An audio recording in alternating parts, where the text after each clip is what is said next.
Hey, JesusLovinBuddy. This is I Am the Scum. You can call me Tyler if you'd prefer. And I'm doing a response to your objective morality and God argument, or proving God via objective morality. Let me start out by saying I'm just going to be totally honest with you here.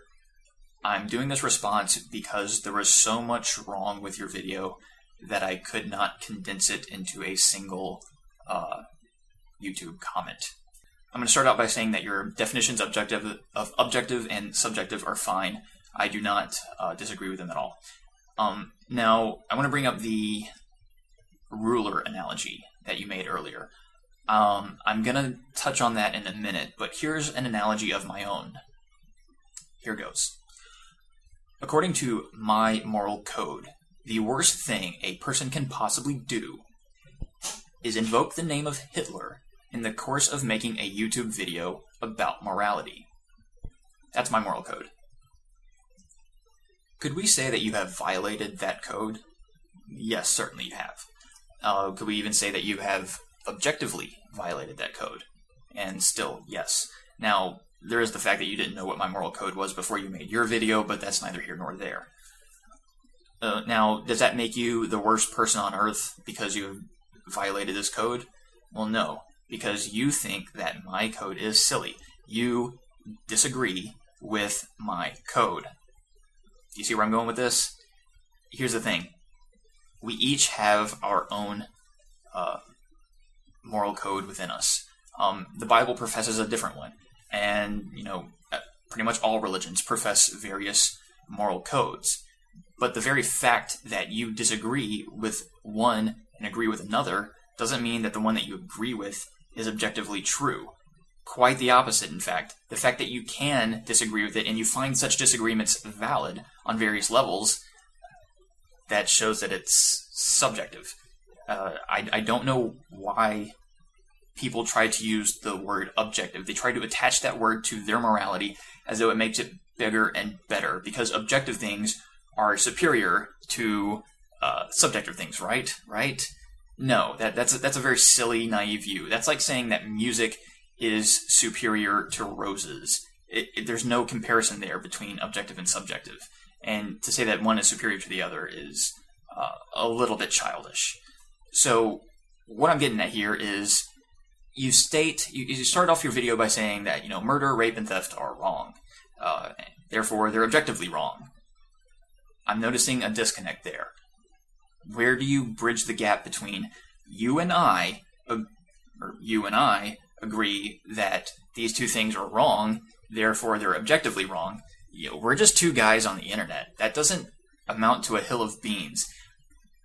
Even if you got a lot of people to agree that they're wrong, when does it stop being an argument from popularity and start to become objective truth?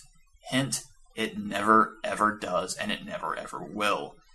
So by appealing to the majority, the way a lot of people feel, you do not validate an argument. So you start out by saying that something is objectively wrong. You never begin to justify it. And so at best you have a consensus, and we can agree on what is moral, and we can agree on this certain code, and then we can objectively state that certain individuals have violated that code, just like I did with my Hitler analogy, or my invoking Hitler is wrong analogy. But it necessitates that we agree with it before we can make those judgments. So we each have our own standard by which we judge what is and is not good. And various individuals can be in violation of those standards. But who's to say that one standard is objectively true and the others are objectively false? You can't. It's like saying that chocolate is objectively delicious and vanilla is inherently inferior. That's silly. Come on. Now, you might want to invoke God in this regard and say, well, God, he's bigger. That doesn't mean anything, first of all. Just because he's bigger doesn't mean that his is more right. Second of all, you're totally begging the question. You're trying to take this argument and say, well, this proves God. But then how do you know that this part is true? You invoke God in order to justify it. That's begging the question. You're using the conclusion as proof of your premises. That never makes a valid argument. My point is, you have to establish, if your argument rests on objective moral truths, show me the objective moral truths. I've never seen anybody even begin to do this. So I wish you the best of luck. Maybe you're the guy. Now, as promised, I will be addressing the ruler analogy. This is really, really bad. I can't believe you actually went there. To use a ruler as an analogy for morality is silly. What is a ruler? A ruler measures things, right? But how do we measure them? With inches. What's an inch? Do inches exist? Strictly speaking, no, they don't. So where did they come from? Well, they were made up by some guy. And he said, look, we need a standard, right? Noticing a trend here, by which we can measure things so we can all be on the same page when we come to measurements. In this case, measurements about, length. And so he just made up what an inch is. And what is that called? It's called an arbitrary system. That's what it is. It's made up, and we all conform to it so we can have some sort of cohesion between our relations of distances and length. Keyword there is arbitrary. And that's what had me laughing out loud at you invoking a ruler to justify your sense of morality. I actually looked up the definition of arbitrary on dictionary.com. You can do this yourself. The very first definition is subject to individual will or judgment without restriction, contingent solely upon one's discretion. That is so far from objective, it has to hurt on some level. So I think this has been fairly settled. I have a YouTube video I'm planning on doing. I'm working on that, where I go into all this in more detail, so stay tuned. That's why I'm just brushing over it very briefly here.